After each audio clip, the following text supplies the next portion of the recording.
Hey everybody, I thought I would try something a little different today.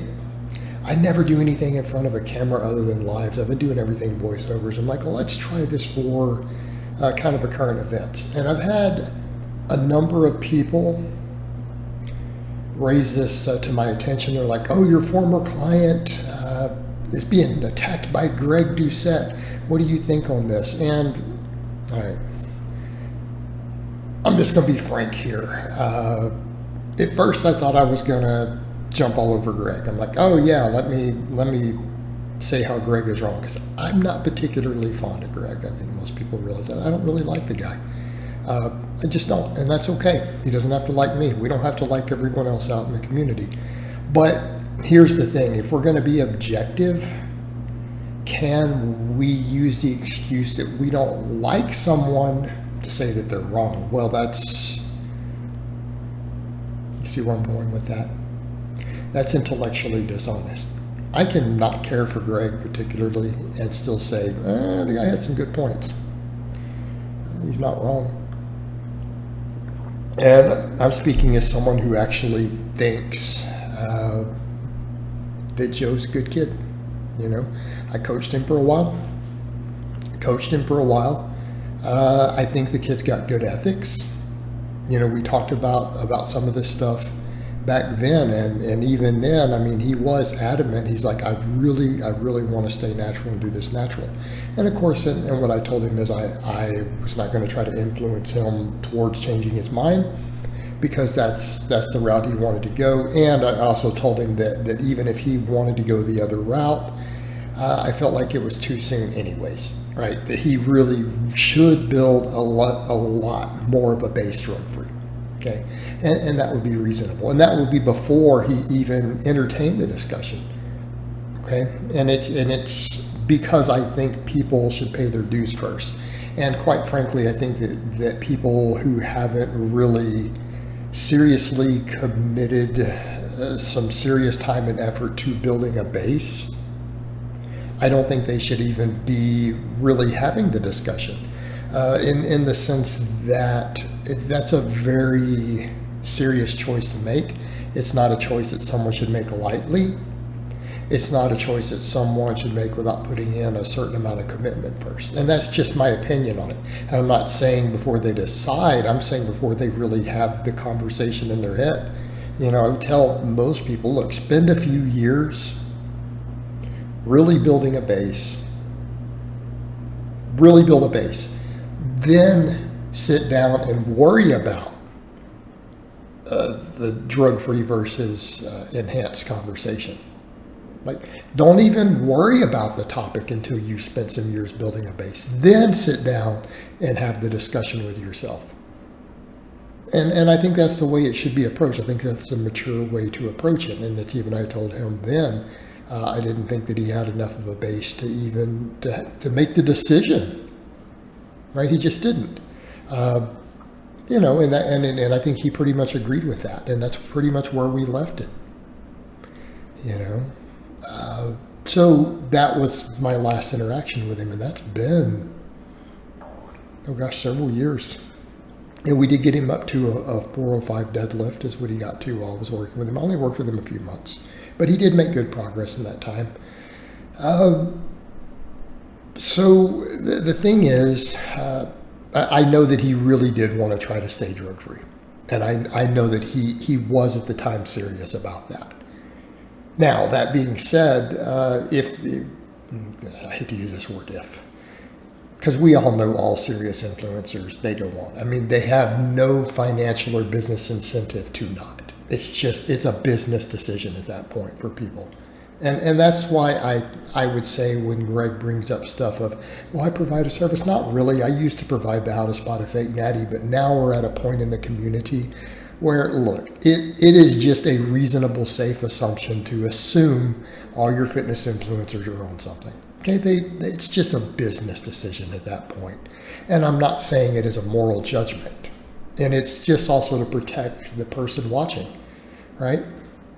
It's just to protect the person watching. It's not a question usually of if they're on, it's a question of how much. And I think that's a good thing that Greg did raise there, because I don't think the natty or not really is that beneficial of a service. But that being said, as someone who's been around the iron game for decades, just like Greg, his assessment was reasonable.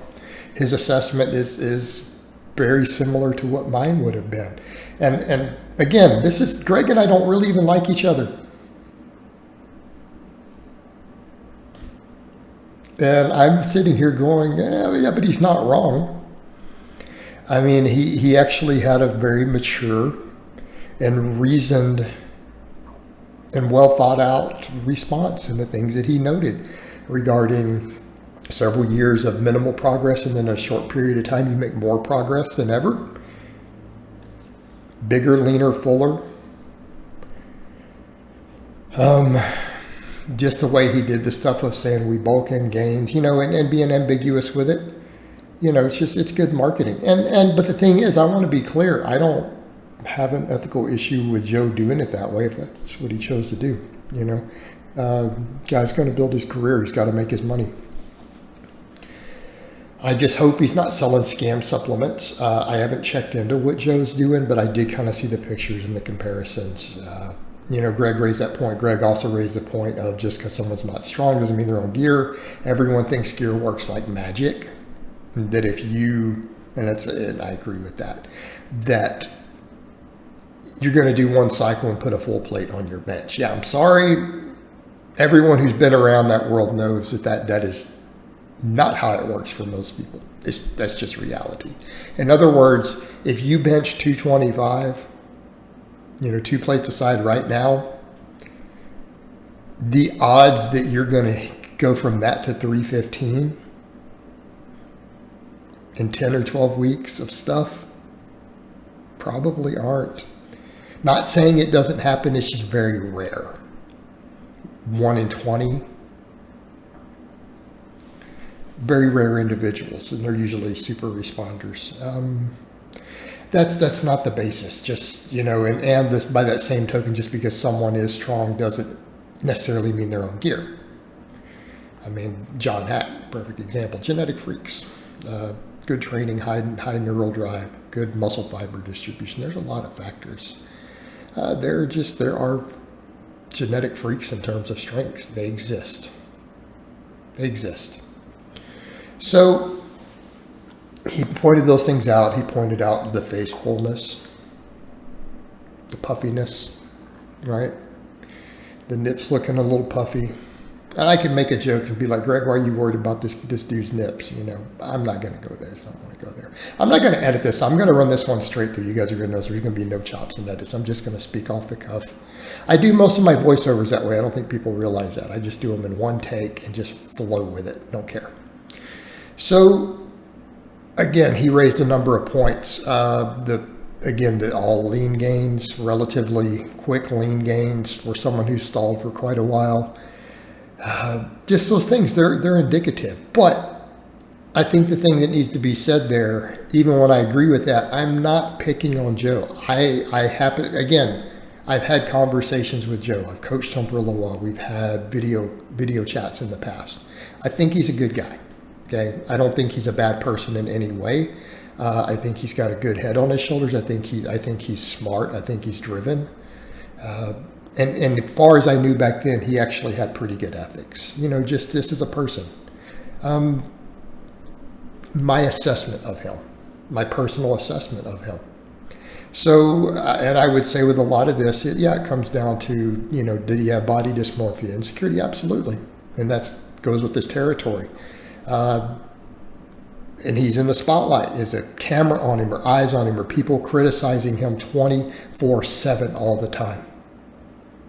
Of course they are. And then his money's tied to it. What do you think he's going to do? So, in that case, I'm not going to knock that. I'm not going to say, oh, that was wrong. All I would say to a lot of people, I think the only ethical way to go about it is not what a lot of guys do, is to scream, I'm natty, I'm natty, I'm natty. If you're going to go that route, you're going to be an influencer, which means you're probably going to be on. It's best to just not say anything. That way, it's unspoken. Everyone who knows anything knows. Everyone knows. We all know. Hopefully you all know. But then you're not lying about it. I think that's the important thing, is to not just outwardly lie. That's the people that it's a problem. The people, basically anyone who's a major fitness influencer who's saying they're natty nonstop. Because if they're a major influencer, they probably aren't. Every third line, I'm natural. They make their whole identity natural. I'm natural. Right? That's a con. The fact that people just get on and they just do their thing, they don't talk about it. Given the nature of the iron game, that's fair play. All right, guys, well, that's really all I have to say on that today. I hope it's been informative, and I'll talk to you guys next time.